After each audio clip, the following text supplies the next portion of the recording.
Welcome to the Be Ruthless Show, where we have the conversations that other people don't, the conversations that other people won't. I'm your host, Sam Ruth, and I'm ready to make a lot of noise and disrupt things, ruthlessly. Thanks for being here today. Now let's get to it.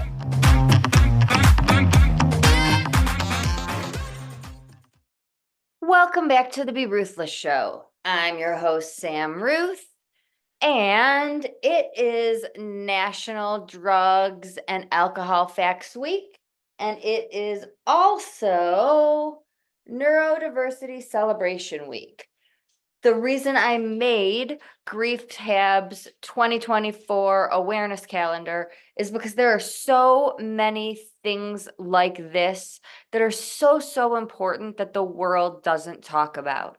And I have been posting and acknowledging so many of these days and getting feedback from people that they're loving this content and that they didn't even know these days exist. And imagine having this on your wall. If everyone had this calendar on their desk, think about someone in your world, student, friend, one of your kids' friends who is dealing with neurodiversity. Maybe you pick up the phone and just say, I'm thinking of you. Maybe you do something this week to take a little bit of stress off of their plate. We are dealing with these things. Anyone who acknowledges an awareness state, anyone dealing with something, whether it is a medical issue like cancer or a mental illness like anxiety, we live with that year long, right? Not just on the awareness days, but someone taking time out of their world to acknowledge us, to see us, means so much. And all you have to do is get a calendar and pay attention to these dates. Sharing a post, sharing an awareness day, it really makes a difference.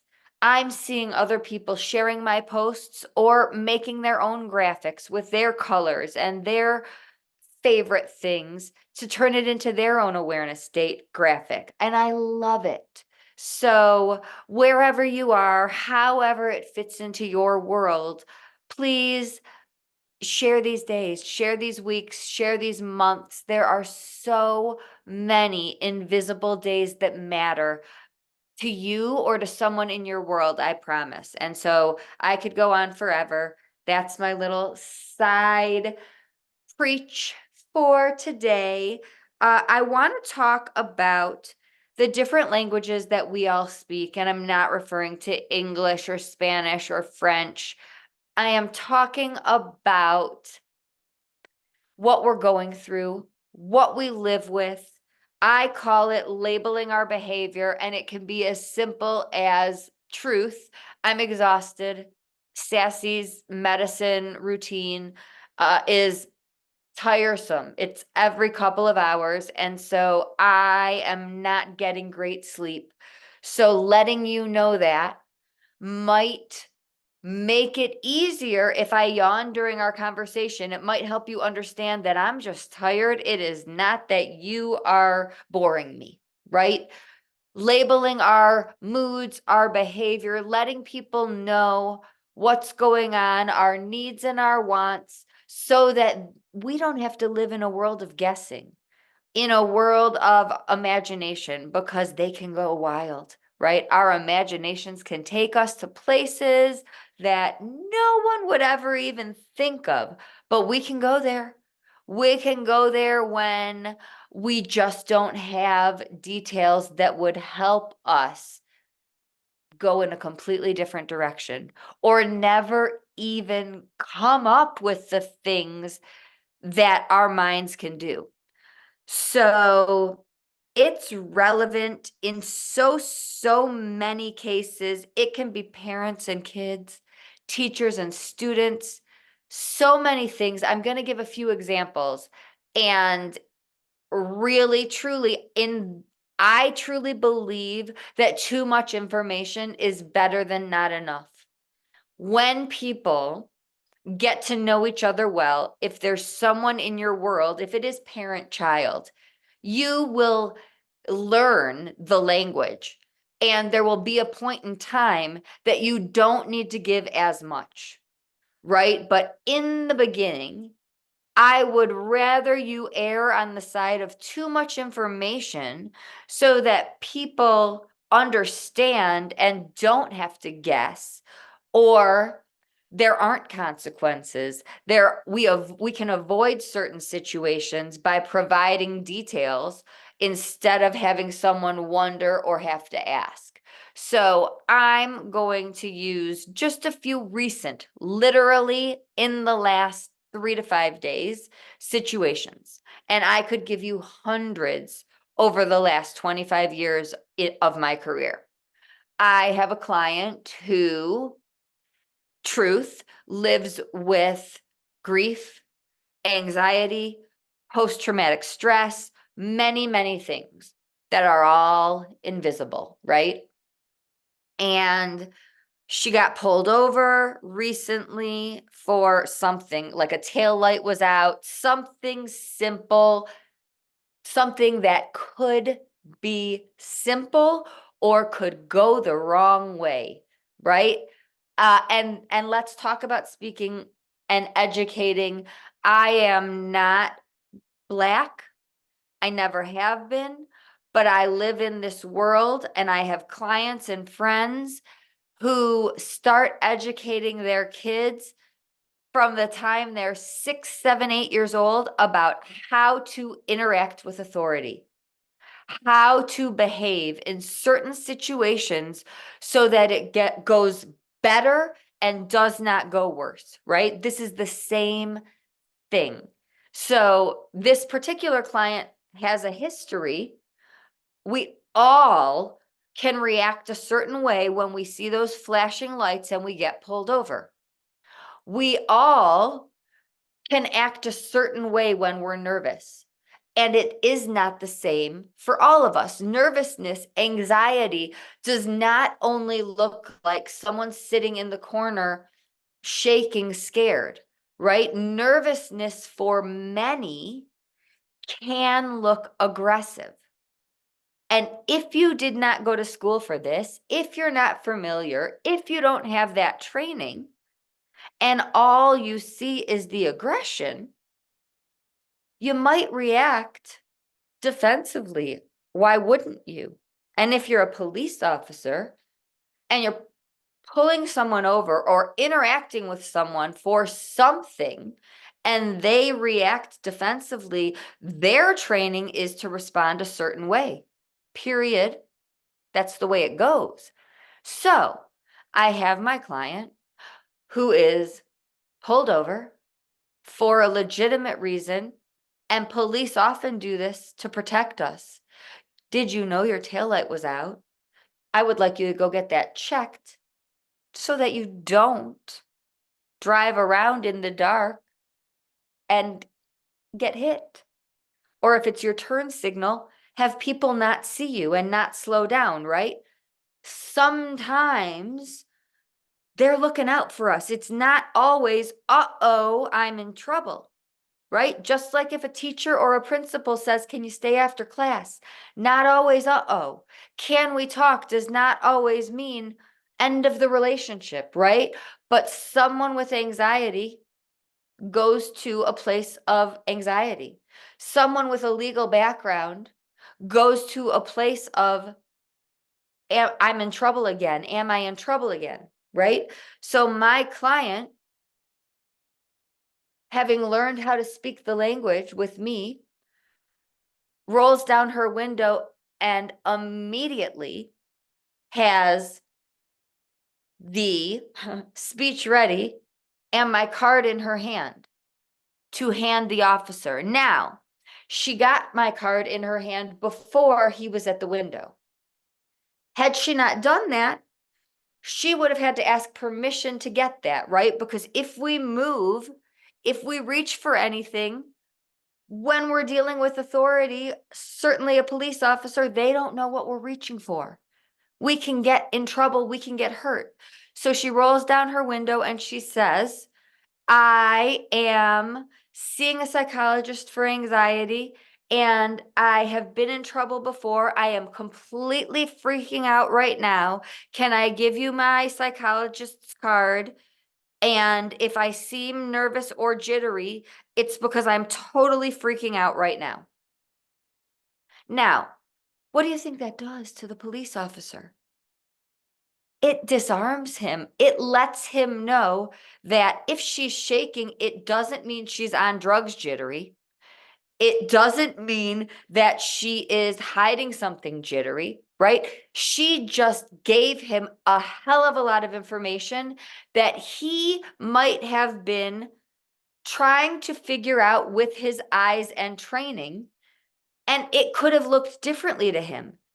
And he might have responded due to his training in many different ways. Please step out of the car. Can you put your hands on the steering wheel? Like several things that are absolutely correct and right, but make my client's anxiety get worse. And if it's not the anxiety that is meek and compliant, if it's the anxiety that gets agitated, then we have a problem here. And these two people can butt heads and the outcome can be much worse. She can end up in a jail cell. I just posted a statistic last week about the number of cases of people with a mental illness that get incarcerated per year. It's a fact. It is not a cast that is visible for people to see. It is not crutches. It is invisible. So we have to, number one, know what to do. She's working with me and I'm coaching her on what to do in any situation that she is panicking. Number two, we have to be willing to do it. And so that's one example. How do we react and respond and behave with police? This was a white female. It is even more important to have the appropriate coaching if you're a male. It is even more important to have the coaching if you're African American and if you're a male African American, right? The rules, unfortunately, depend on who you are and where you are, but you can change the outcome. So labeling the behavior, giving the information, saying I'm freaking out, that tells someone I am shaking because of A, not B. There are people who are having withdrawals that are also shaking. I am trained to know the difference. Is every officer? Some are not. Okay, these are real life situations happening right now all over. There are a lot of people that do not want to tell people, I am seeing someone, I have anxiety, I've been in legal trouble before, and that is going to also impact your outcome. I must have had this conversation as many times last week as I had the coaching conversation on how to handle a situation. We call this pride, and it gets in the way. Some people might think it's stubbornness. I cannot tell anyone what to do. It is your journey and your path. But I can tell you that if you have a cast or crutches, you know that you're willing to accept help. If you have emotional casts or crutches, I ask you to please, please evaluate why you're resisting that help if you are. Because there are two things happening. Number one, you are making your life harder than it already is, and you are making your pain and your suffering last longer. Number two, and these are equally problematic, no order. You are feeding into the stigmas that we are trying to break. We are telling the world that it is absolutely not a stigma to have a mental illness, that there is nothing wrong with us for grieving and there is no timeline. But then here you are, some of you, not all, saying, I don't want to let certain people in on that. I'm tough. I can do it myself. The macho thing. I hate it. Have I ever done it? Absolutely. Do I do it now? Hell no. Does it take practice and do I have to work on it in certain areas? Yes. I absolutely accept support. I know I need support, but there are certain areas that I get caught in this too. We have to work at these things every day. We're all a work in progress, and we all can be a better version of ourselves every single day. But my life is hard enough. I do not want to do anything to make it harder or to make my pain last longer. No, thank you. I am not available for that. I am willing to accept any and all support. I'm not saying I'm going to accept more support. I'm going to do what I can. But there are things that I need help with. There are things that I need adjustments. I don't function the same way I used to. Some of that comes with age, but a hell of a lot of that in my world came when I lost my husband. There are people who get concussions. There are people who are in car accidents. There are people who have all sorts of things happening every day. If we say, I don't need your help, thank you very much, world, I can do it on my own, then we are as big of the problem as the world that is judging us for needing and accepting help. So I said I can give hundreds of examples. Here's another. If you are a student, no matter how old you are, if you are 15 and in high school, or if you are 50 going back to school, and you have had anything, whatever it is, surgery, and you missed some time off, you missed some time and you're going back, or you lost a loved one and you're struggling and you took some time off. If we do not let people know, people meaning teacher, professors, whoever the social worker, counselor, mental health person at the school is, principal, whoever, if we don't let them know in advance, proactively, I hope you go back and need nothing, right? Let's say we are being overly cautious. Maybe you will not need any single adjustment whatsoever. And I am being overly cautious. Did it hurt? Did it hurt anyone to say, this is what's going on in my world? And we don't have to spill your guts and tell them every detail, but we can say, there's been a concussion and I may or may not need some support or some adjustments down the road. There's been a death in the family and I may or may not need some adjustments or time off down the road. What if you do? If we do not tell them in advance, it's a lot harder. It's a lot more work. It's just a bigger hassle. Let's label the behavior. Let's tell them ahead of time. And let's say it's not school. Let's say it's employers. Same thing. Same thing is true. What if you're going to need a day off? What if you're going to need some breaks to stand up and stretch your legs and move? Movement is key. It's huge. I'm not going to get into why, when, how. But what if, just what if we tell them ahead of time, we just made it very simple, should that time come? Period. That's all. We also have absolutely no idea what their response will be. I'm going to tell you that so many times when this happens, when I have this conversation, I am met with someone who has also been through it and they get it.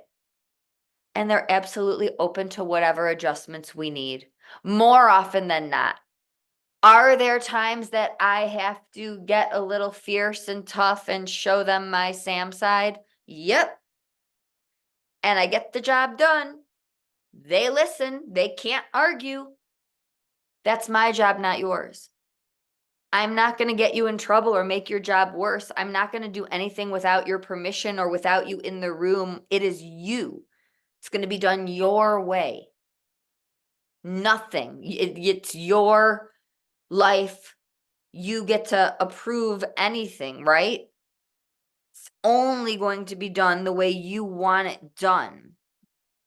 But wouldn't you want that for your friends, loved ones, kids? If your son, daughter, if we're talking about this for them, aren't we going to set this up for them at school? Why don't you deserve the same? Pride gets in the way. So remember the two things. You're making it harder on yourself, and we're feeding into every single stigma that we are trying to break.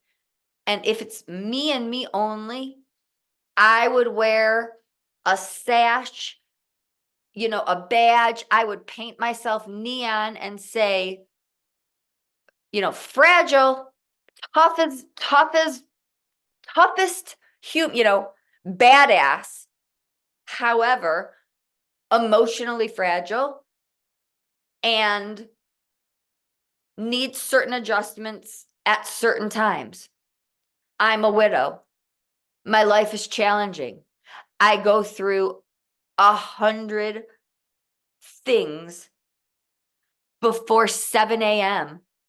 that no one sees every single day. There are adjustments and things I need certain days of the year, and I'm going to wear this fragile sash for every single person who's gone through loss. Fragile, I have anxiety. I know how to live with it the majority of the time, but there are certain times of the year that, for whatever reason, it's a little tougher and I need certain adjustments. I have no problem wearing those badges and being neon for all of the world that cannot. But that's feeding into it for the people who want it hidden. Can we find something in between me being neon and other people wanting it hidden? If we hide it, we cannot heal. Our secrets keep us sick. And the minute you let people in, and you don't have to let everyone in, you can let certain people in, and principals and employers and certain people do matter. And you get to choose what details you give them. It can be very minimal, but those details do matter. So I wanted to talk about speaking that same language. It's really, really important to give certain people your code, your translator, your language, right? So right now, my world knows that Sassy is having a little setback. She has this, she got this thing in August. I can't just, it's a nerve issue, nerve damage type of a thing. It's mostly under control, but about a week ago, 10 days ago, she had a setback, and I'm more tired, therefore more sensitive right now. And she's getting all of my love and attention. I've adjusted my schedule and routine, right? Labeling things.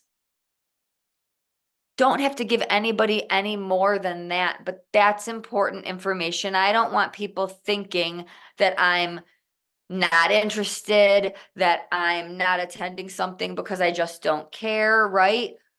I'm giving people the code. Some people don't get it, but some people do. So think about your language. And there could be 10 different languages, right? Your health, your social, your financial, all of the different things. And not everybody has to get your translation book. And it does not have to be the deep, dark secrets, right? It can be the bare minimum.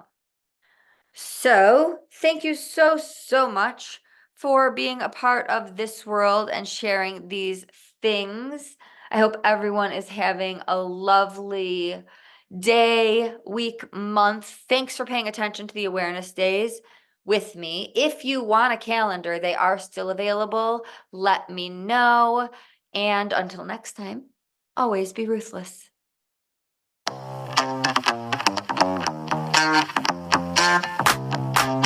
Thanks so much for listening today. Your support means everything to me, truly. If this podcast resonates with you, please do me a favor and join in the Ruthless movement by making some noise and doing one of these 4 things. Subscribe so you don't miss an episode. Tell a friend so we can break stigmas even faster. Leave a review so people can see what you think of the show. And last, if you want to learn more about me and be a part of the Griefhab community, please head on over to the Facebook group. We'd love to have you. Thanks again for spending your time with us, and see you next week.